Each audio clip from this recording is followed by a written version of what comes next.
Dear students, हम पढ़ रहे हैं कक्षा 6 हिंदी बाल राम कथा, अगला पाठ 2 वरदान। मैं आपका हिंदी टीचर ओम प्रकाश यादव। देखिए, ध्यान देते हैं। पिछली कक्षा में हमने देखा था कि राम महर्षि विश्वामित्र के साथ में उनके आश्रम में गए थे और राक्षसों ने उनके यज्ञ की रक्षा की थी। वहाँ से वापस लौटते समय राजा जनक के यहाँ गए और सीता के स्वयंवर में उन्होंने धनुष को तोड़ करके सीता से विवाह किया। साथ ही उनके चारों भाइयों का भी विवाह हो गया। वो सब लोग खुशी खुशी अपने घर लौट आए। अब राजा दशरथ का सपना है कि वो राम को युवराज घोषित करें, उनका राज्याभिषेक आदि करें। तो हम लोग पढ़ना शुरू करते हैं। पाठ का नाम है 2 वरदान। राजा दशरथ के मन में अब एक ही इच्छा बची थी, राम का राज्याभिषेक। राज्याभिषेक अर्थात राज्य अभिषेक। राज्य की शुरुआत के लिए जो विभिन्न पूजा पाठ आदि कर्म किए जाते हैं उनके बारे में कहा गया है। उन्हें युवराज का पद देना। अयोध्या लौटने के बाद से ही उन्होंने राम को राजकाज में शामिल करना शुरू कर दिया था। राम ये जिम्मेदारी अच्छी तरह निभा रहे थे। उनकी विनम्रता, विद्वत्ता और पराक्रम का लोहा सभी मानते थे। लोहा मानना मतलब स्वीकार कर लेना। प्रजा उनको चाहती थी। दशरथ के लिए तो वह प्राणों से भी प्यारे थे। दरबार में राम का सम्मान निरंतर बढ़ रहा था। राजा दशरथ वृद्ध हो चले थे। मुनि वशिष्ठ से विचार विमर्श के बाद एक दिन उन्होंने दरबार में कहा, मैंने लंबे समय तक राजकाज चलाया, जैसा बन पड़ा अब मेरे अंग शिथिल हो गए हैं। अंग शिथिल हो जाना, शिथिल का मतलब होता है ढीला हो जाना, कमज़ोर हो जाना। तो राजा कहते हैं कि मैं बूढ़ा हो गया हूँ, तो मेरे अंग जो है वो ढीले हो गए हैं, बूढ़े हो गए हैं, कमज़ोर हो गए हैं। मैं वृद्ध हो चला हूँ। मैं चाहता हूँ कि यह कार्यभार राम को सौंप दूँ। अगर आप सब सहमत हों तो राम को युवराज का पद दे दिया जाए। अगर आपकी राय इससे भिन्न है तो मैं उस पर विचार करने को तैयार हूँ। राय भिन्न होना अर्थात अलग विचार होना। सभा ने तुमुल ध्वनि से राजा दशरथ के प्रस्ताव का स्वागत किया। तुमुल ध्वनि अर्थात तेज आवाज़ वाली ध्वनि। सब लोगों ने शोर मचाते हुए हाँ हम सहमत हैं, हाँ हमें स्वीकार है, इस तरह से बोलते हुए राजा दशरथ के प्रस्ताव का स्वागत किया। राम की जय जयकार होने लगी। थोड़ी देर तक सुनते रहे। संतोष के साथ उन्होंने कहा, शुभ काम में देरी नहीं होनी चाहिए। मेरी इच्छा है कि राम का राज्याभिषेक कल सुबह कर दिया जाए। यह समाचार पलक झपकते ही पूरे नगर में फैल गया। हर जगह बस यही चर्चा थी। राज्याभिषेक की तैयारियां शुरू हो गई। भरत और शत्रुघ्न उस समय अयोध्या में नहीं थे। वह अपने नाना कैकेयी राज के यहाँ गए हुए थे। भरत जब भी अयोध्या लौटने की बात करते, नाना उन्हें रोक लेते। भरत को अयोध्या की घटनाओं की सूचना नहीं थी। उन्हें अपने पिता के निर्णय के संबंध में पता नहीं था। ये जानकारी भी नहीं थी कि अगले दिन राम का राज्याभिषेक होने वाला है। कैकेयी से एक दिन में भरत और शत्रुघ्न का आना संभव नहीं था। राजा दशरथ ने इस संबंध में राम से चर्चा की। कहा कि भरत यहाँ नहीं है, पर मैं चाहता हूँ कि राज्याभिषेक का कार्यक्रम, आगे देखिए, न रोका जाए। उन्होंने राम से कहा, जनता ने तुम्हें अपना राजा चुना है। तुम राजधर्म का पालन करना, कुल की मर्यादा की रक्षा अब तुम्हारे हाथ में है। राजधर्म राजा का धर्म होता है। प्यारे बच्चों, राज्याभिषेक की तैयारियां रानी कैकेयी की दासी ने भी देखी। दासी का नाम था मंथरा। शुरू में उसे इस चहल पहल का कारण समझ में नहीं आया। उसने इसे कोई अन्य अनुष्ठान समझा। अनुष्ठान मतलब पूजा आदि क्रियाक्रम। इतनी रौनक, ऐसी सजावट, ऐसा कुछ उसने अन्य अनुष्ठानों में नहीं देखा था। उसे अचंभा हुआ, आश्चर्य हुआ। फिर उसने रानी कौशल्या की दासी से पूछा। उसे तब पता चला कि कल राम का राज्याभिषेक होने वाला है। यह उत्सव उसी के लिए है। मंथरा जल भुन गई, अर्थात उसको ईर्ष्या हुई, उसे बुरा लगा। राम का राज्याभिषेक उसे षड्यंत्र लगा, कोई साजिश लगी, चाल लगी कैकेयी के विरुद्ध। वह कैकेयी की दासी थी, बचपन से ही कैकेयी के साथ थी। कैकेयी का हित उसके लिए सर्वोपरि था। सर्वोपरि मतलब सबसे ऊपर, अर्थात वो चाहती थी कि जो कुछ भी भला हो वो कैकेयी का हो। मंथरा उसे अपना हित मानती थी। वह कैकेयी की मुँह लगी थी। मुँह लगी अर्थात कैकेयी को कुछ भी बोल देती थी। रानी कैकेयी भी उसे बहुत मानती थी। क्रोध से आग बबूला मंथरा रानीवास की ओर भागी। रानीवास वह स्थान जहाँ रानियाँ रहती हैं। सीधे कैकेयी के कक्ष में वह हाँप रही थी, क्योंकि भागते हुए गई थी। क्रोध से चेहरा लाल था। भागने के कारण सांस उखड़ रही थी, अर्थात सांस तेजी से चल रही थी। उसने रानी कैकेयी को सोते हुए देखा। किसी तरह स्वयं को संभालते हुए मंथरा ने कहा, अरे मेरी मूर्ख रानी, उठ, तेरे ऊपर भयानक विपदा आने वाली है। ये समय सोने का नहीं है, होश में आओ, विपत्ति का पहाड़ टूटे इससे पहले जाग जाओ। विपत्ति मतलब समस्या, संकट। रानी कैकेयी नींद से चौंक कर उठी। उन्हें मंथरा की बात समझ में नहीं आई। बात क्या है, तुम इतनी घबराई क्यों हो, सब कुशल तो है ना, ऐसा उन्होंने पूछा। उन्होंने मतलब कैकेयी ने पूछा। कैसा कुशल, कैसा मंगल? कुशल मंगल होना मतलब सब कुछ ठीक होना। सब अमंगल होने वाला है, मंगल मतलब बुरा। तुम्हारे सुखों का अंत होने वाला है। महाराज दशरथ ने कल राम का राज्याभिषेक करने का निर्णय लिया है। अब राम युवराज होंगे।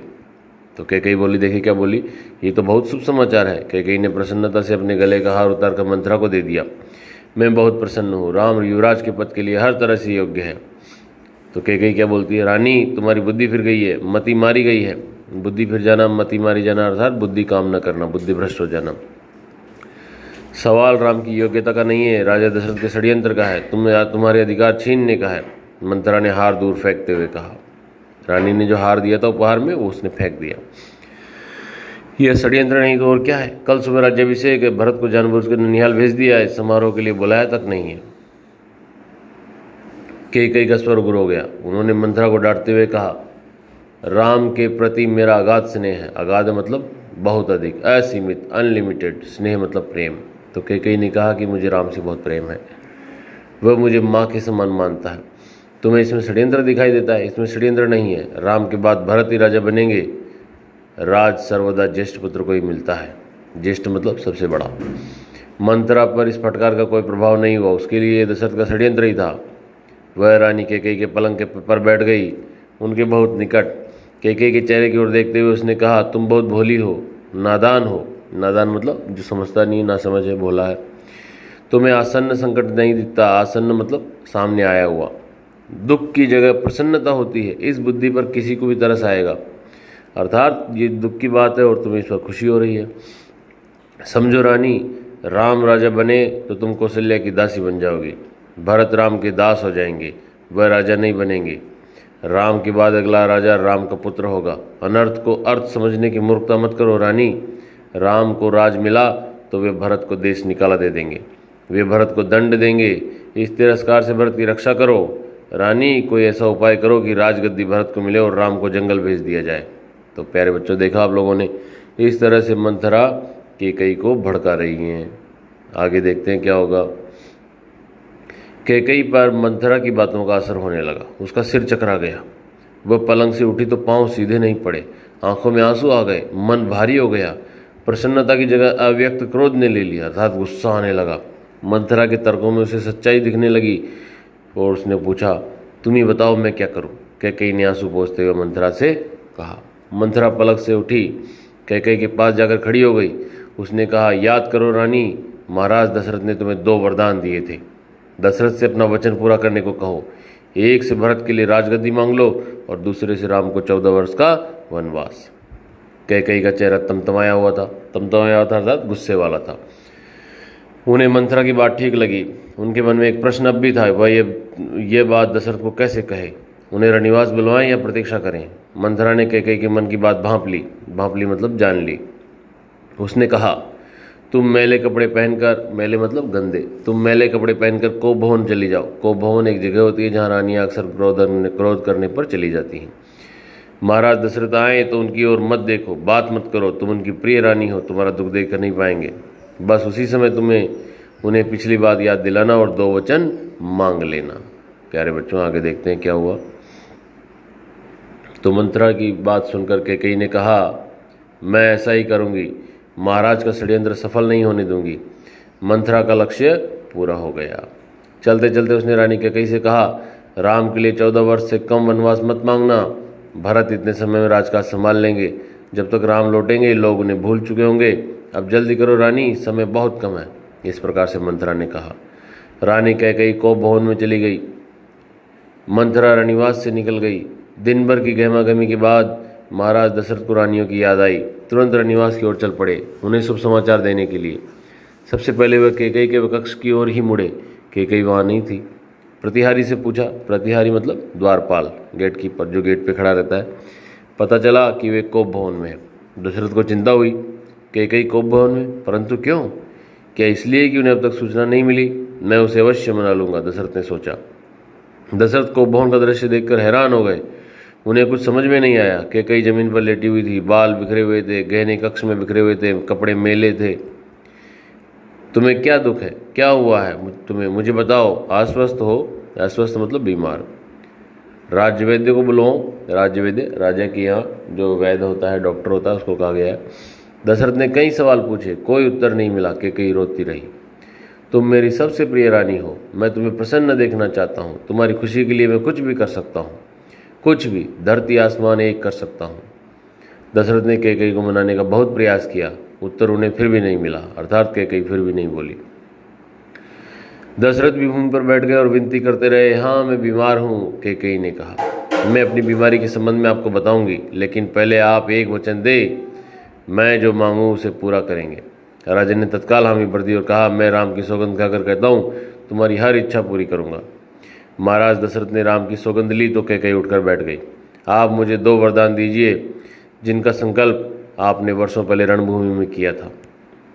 राजा दशरथ ने हामी भर दी। प्यारे बच्चों, एक बार देवासुर संग्राम में राजा दशरथ देवताओं की तरफ से युद्ध करने के लिए गए थे और उस समय में उनके रथ के पहिए की धुरी की कील निकल गई थी। तो रानी कैकेयी ने, जो उनके साथ उस युद्ध में गई थी, धुरी की कील की जगह अपनी उंगली को डाल करके पहियों को रोके रखा था। और इस प्रकार से जब देवता युद्ध जीते और दशरथ वापस आए तो उन्होंने कैकेयी से कहा था कि कैकेयी, आज तुमने मेरी बहुत बड़ी मदद की है, इसके बदले में तुम्हें 2 वरदान देता हूँ, जब तुम्हारी इच्छा हो मांग लो। तो कैकेयी ने कहा था कि उचित समय आने पर मैं मांगूंगी। तो आज ये वही 2 वरदान मांग रही है। आगे देखते हैं। महाराज दशरथ ने हामी भरी। कल सुबह राज्याभिषेक भरत का हो, राम का नहीं, कैकेयी ने कहा। यह पहला वरदान उसने मांगा। दशरथ भौचक रह गए। भौचक रह गए मतलब आश्चर्यचकित रह गए। उन पर वज्रपात सा हुआ, अर्थात उनको बहुत गहरा दुख हुआ। वज्रपात, वज्र गिर जाना। वज्र इंद्र के हथियार को कहते हैं। थोड़ा रुककर कैकेयी बोली, राम को 14 वर्ष का वनवास हो, ये दूसरा वरदान उसने मांगा। और जैसे ही ये मांगा, ये देखिए आप, राजा दशरथ और कैकेयी कौभौन में है। आगे चलते हैं हम लोग।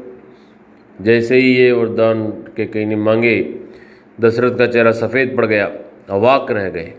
चेहरा सफ़ेद पड़ जाना मतलब बहुत अधिक दुखी हो जाना। अवाक रह जाना मतलब मुंह से कुछ बोल ना पाना। सिर चकराने लगा, अर्थात उनको चक्कर आ गए। वे मूर्छित होकर गिर पड़े, अर्थात बेहोश हो गए। कुछ देर में राजा को होश आया। कैकेयी की ओर देखा, बड़े कातर भाव से बोले। कातर मतलब डर से, भय के भाव से, ये तुम क्या कह रही हो? मुझे विश्वास नहीं होता कि मैंने सही सुना है। कैकेयी अड़ी रही। दशरथ कैकेयी की मांग को अस्वीकार करते रहे, अनर्थ बताते रहे। तब कैकेयी ने अंतिम हथियार चलाया और क्या बोली, अपने वचन से पीछे हटना रघुकुल का अनादर है। क्योंकि प्यारे बच्चों, आपको पता है, आपने सुना होगा रघुकुल की क्या रीति है, प्राण जाए पर वचन न जाए। और राजा दशरथ ने वचन दिया था कि तुम जो मांगोगी वो दूंगा। तो कैकेयी कह रही है कि क्या अपने वचन से पीछे हटना चाहते हो? आप चाहें तो ऐसा कर सकते हैं, पर तब आप दुनिया को मुंह दिखाने योग्य नहीं रहेंगे, क्योंकि आप अपना वचन तोड़ देंगे। रही मेरी बात, आप वरदान नहीं देंगे तो मैं विष पीकर आत्महत्या कर लूँगी। यह कलंक आपके माथे लगेगा, ऐसा कैकेयी ने कहा। राजा दशरथ यह सुन नहीं सके और दोबारा बेहोश हो गए। रात भर बेसुध पड़े रहे। बीच बीच में होश आता, वह कैकेयी को समझाते, गिड़गिड़ाते, धमकाते, डराते, पर कैकेयी टस से मस नहीं हुई और सारी रात इसी तरह बीत गई। प्यारे बच्चों, आज की कक्षा में इतना ही। इससे आगे हम लोग अगली कक्षा में पढ़ेंगे, तब आप जानेंगे कि राजा दशरथ ने किस प्रकार रानी कैकेयी को 2 वरदान देना स्वीकार किया। Thank you.